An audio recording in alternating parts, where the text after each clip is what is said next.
Hello, lovely students, and welcome back to my channel. Have you ever heard someone say that a child's mind is like a sponge, meaning that they can learn new skills and pick up languages without even trying too hard? Well, it's actually true.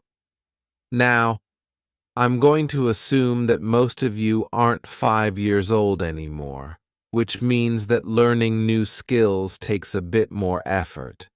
But don't worry, you can actually trick your brain into learning more easily. I'm going to share some hacks that could make your English learning journey so much smoother, and hopefully a lot more enjoyable. I've also created a special free gift for you today. I've created a PDF cheat sheet with all of my recommendations that you can download and use to help you on your English learning journey. I've been learning and teaching languages for years, longer than I'd like to admit, and all of my expertise is in this one document. If you would like to download my language learning cheat sheet, all you have to do is click on the link in the description box or scan the QR code just there. You enter your name and your email address, choose your English level, and the PDF will arrive directly in your inbox. And after that, you've joined my free PDF club. You'll automatically receive my free weekly PDFs, alongside all of my news, course updates, dates, and offers. It's a free service. You can unsubscribe at any time with just one click. Okay, let's get into some of these brain hacks. First one here, cultivate a growth mindset. I've never been good at learning English. I'll never be able to understand this advanced level grammar, so what's the point in trying? If you've ever had thoughts like these before, you might have more of a fixed mindset. This is the idea that only people with natural talents and skills can succeed in learning something. Your ability is fixed. It can't develop. You're basically saying, I am who I am, and that's that. On the other hand, people with growth mindsets believe that abilities can be developed through hard work, perseverance, good study habits, effective strategies for learning, and so on. So, how can this help you with your language learning journey? Well, you can try to hack your brain and reframe some of the negative, limiting beliefs that are holding you back. Here are a few examples. Maybe you tell yourself, my vocabulary isn't good enough.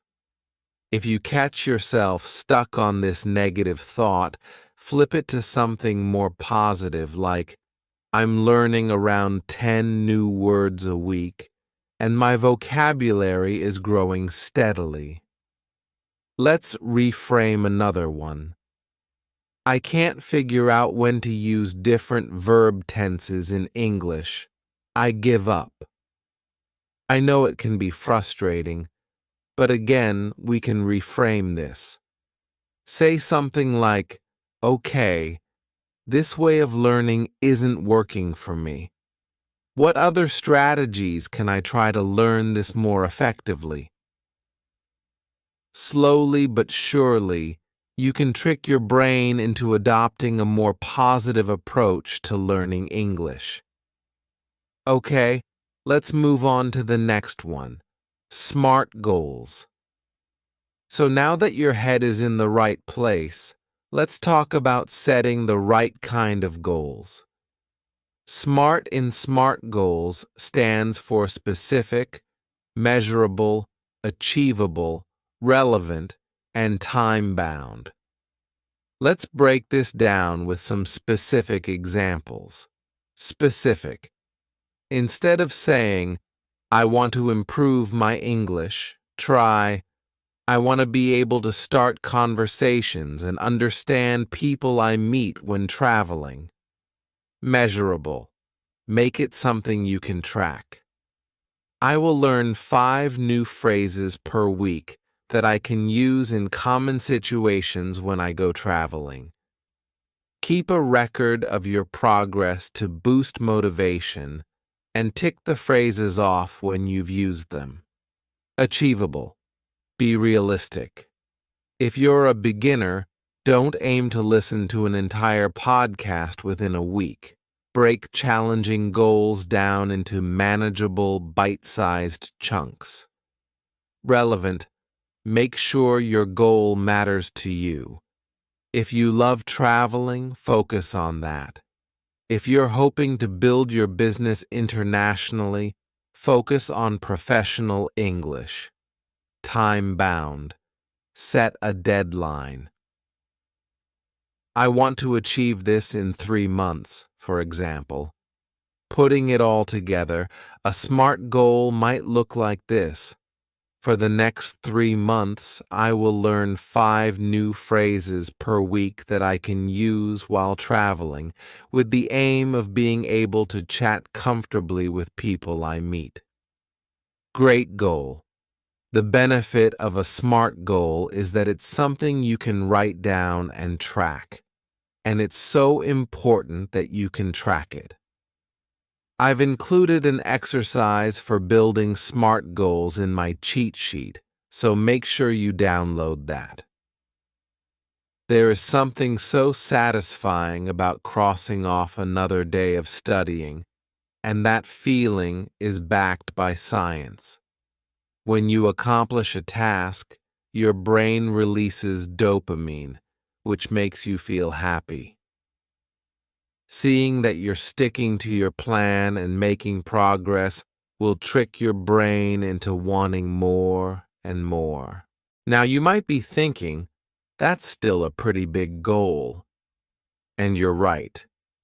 This is when we bring in our next trick, the 2-minute rule. James Clear, the author of Atomic Habits, a brilliant book, by the way, suggests using the 2-minute rule. Instead of committing to learning 5 new phrases no matter how long it takes, instead, commit to learning new vocabulary for just 2 minutes and see how you feel. The logic here is similar to exercise. If you want to lift a 20-kilogram dumbbell, you're probably going to need to start with the 5-kilogram dumbbells and work your way up. Your brain responds the same way. You need to work up to bigger, more intense tasks. Trying to achieve huge goals sets you up for failure. Break tasks down, start small, and build yourself up. Now imagine you want to start listening to podcasts in English. Let's try the 2-minute rule. Pick an English podcast or video you've been meaning to watch. Set a timer for 2 minutes and start listening. When the timer goes off, ask yourself, how much of that did I understand? How interesting is the content? Do I want to keep listening? Why or why not? And the most important part of the practice is to celebrate your small successes.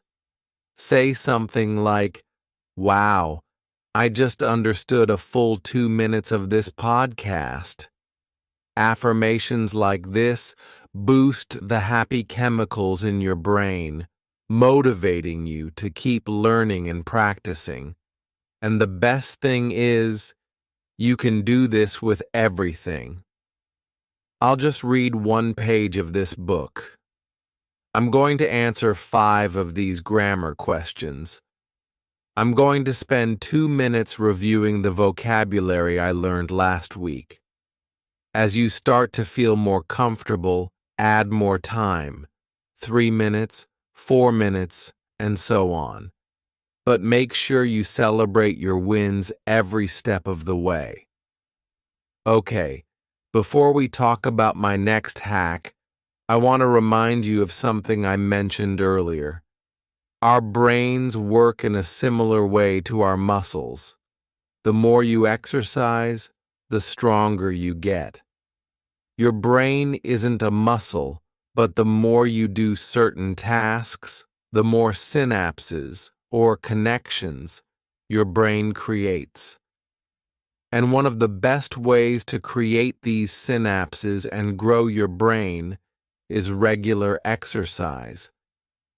Now, you probably weren't expecting to hear this in a video about learning English, but trust me, it's a game changer. A part of the brain called the hippocampus is associated with learning and memory. Research shows that exercise can grow this part of your brain so that you can think more clearly and retain what you learn. It's amazing. Exercise also increases your attention, and in our world of TikToks and Reels, our ability to pay attention has gone way down. I've noticed it in myself, but to learn a new skill and to make English come naturally, you need to give it your full attention. Even just 2 minutes of exercise can boost your attention significantly, and if that's not a study hack, I don't know what is. If you want sustained attention and to get your brain in tip-top shape for learning, simple things like going for a walk, a bike ride, or dancing around your room like a fool can help improve your overall concentration. Put another way, anytime you take the dog for a walk or take the stairs instead of the lift, you're increasing your capacity to learn. After exercise, take a few minutes to focus on English. You could write in your journal about your day or practice speaking about what you saw during your walk. The key is to do this without any distractions. Put your phone away, turn off the TV, and give your full attention to English for just a few minutes.